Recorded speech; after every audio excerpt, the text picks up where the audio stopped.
All right, so we have seen a lot of big companies jumping into this 60% keyboard trend, right? We've seen it from Razer, we've seen it from HyperX, I believe Cooler Master, they might have done 65%, Asus, all sorts of companies. But today, we're gonna go on and see Corsair jump into that as well with their K65 RGB Mini. Corsair's 60% keyboard. Now inside the box of your K65 Mini, you're gonna get your paperwork, little manual there, an extra space bar, and escape key with the Corsair logo on it. Those are ABS, by the way, keycap puller, detachable USB-C cable, and then of course your keyboard. So we take this keyboard out the box and give it a look over here. It is solid, there's no flex, no give on or anything. The keycaps up top are double shot PBT, again minus that replacement space bar and escape key right there with the print on it. On the back of the case here you have some Corsair branding, and then on the front left you have the model number, the K65. Now again, detachable USB-C right in the middle, and as we're flipping this keyboard around looking at it, it might be resonating with you. I've seen that style of case before.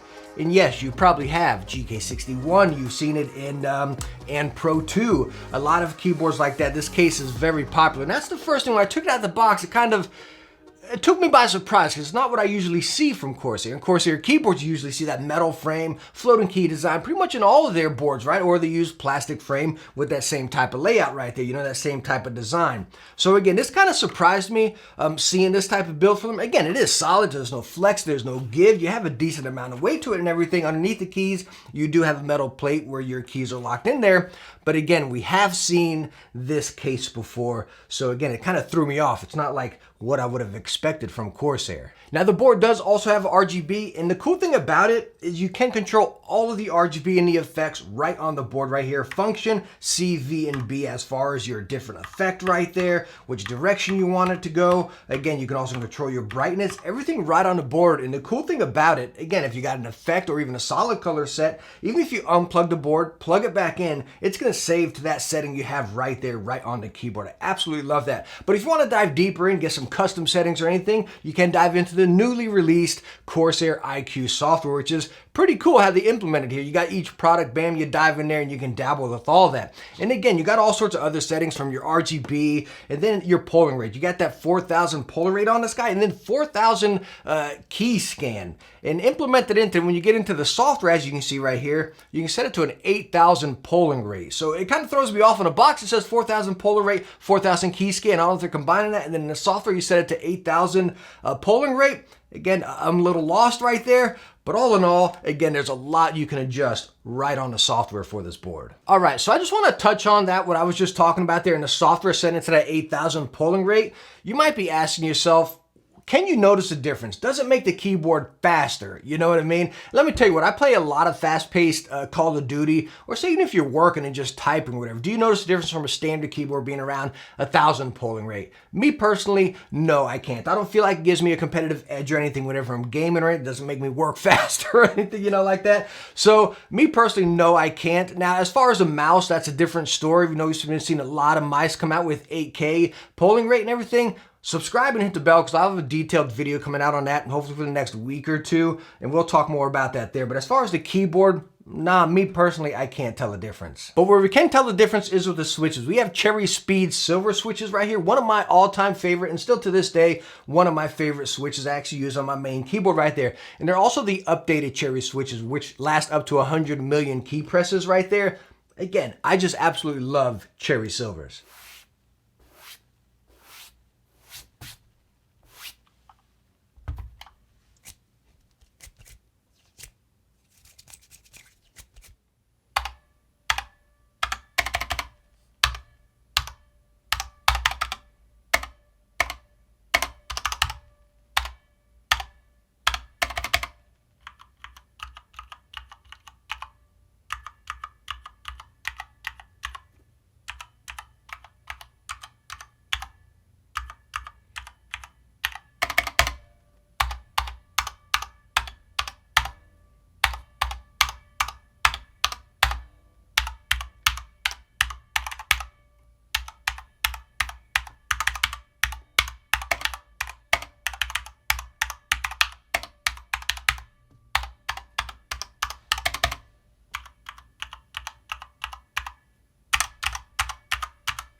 Now, as you just heard with that sound test right there, the stabs, they are fantastic.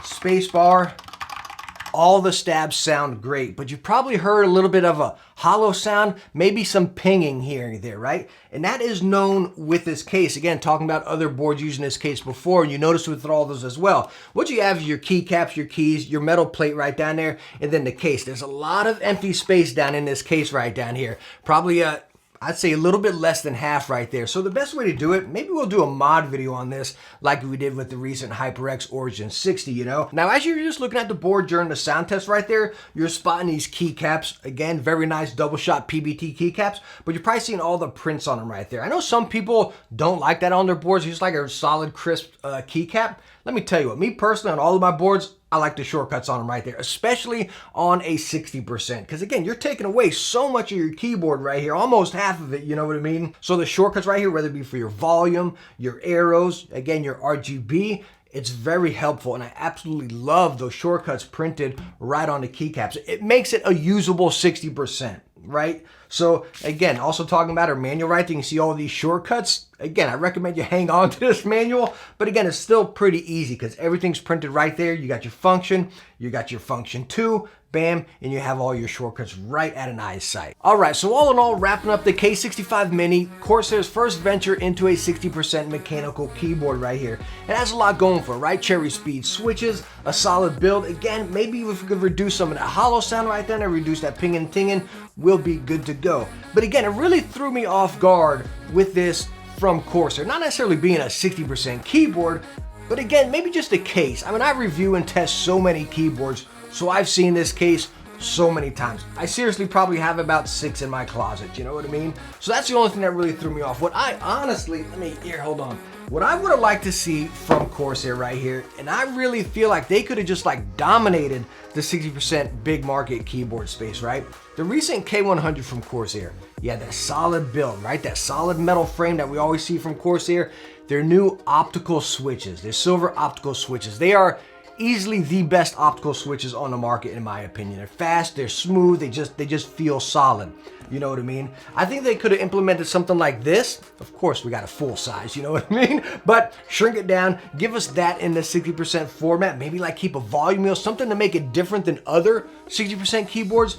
I think they really could have just taken over and just dominated the space right there, you know what I mean? But all in all, out the box, the K65 Mini, again, it's a good keyboard, I'm not saying that, but it's a keyboard we've seen before. I would have liked to have seen that fresh Corsair take onto it. Like, you know what I mean? That rugged, just Corsair build on the K65 Mini right here. So all in all, I hope I was able to answer some questions if you're looking at a new Corsair 60% right here, or heck, any new keyboard. If you got any more questions, ask right down in the comments. Always glad to talk shop right there. And let me know what you think about the Corsair 60%. Will you be picking one up? Is it kind of, you know, you were hoping for something a little bit more Corsair-ish? Let me know down in the comments. I'm real curious to hear right there.